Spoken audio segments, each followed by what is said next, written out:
Shalom, bien-aimés dans le Seigneur. Je suis pasteur François et j'ai aujourd'hui pasteur Jacques Azeglo avec moi, homme de Dieu.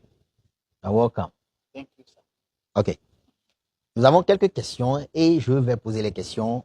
Notre homme de Dieu va répondre à ces questions. Nous allons commencer avec la première question qui dit, est-ce que Dieu est un mystère?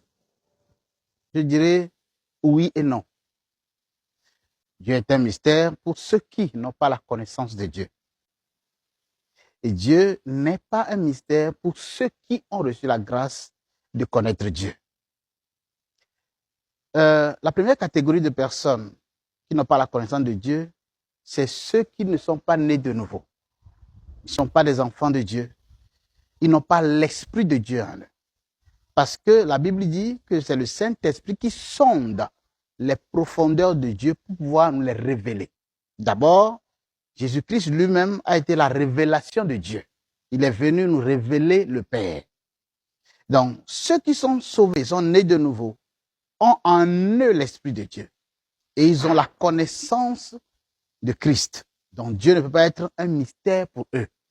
Mais pour ceux qui ne sont pas nés de nouveau, ceux qui sont hors de la maison, comme Jésus le faisait quand il était sur la terre, quand il enseignait ses disciples, devant la foule, il parlait en parabole.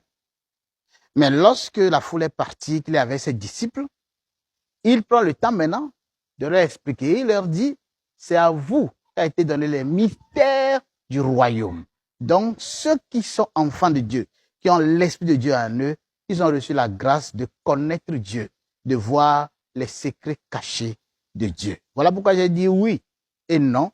Dieu peut être un mystère pour celui qui n'est pas sauvé, qui n'a pas le Saint-Esprit, et Dieu ne peut pas être un mystère pour un enfant de Dieu qui a l'Esprit de Dieu.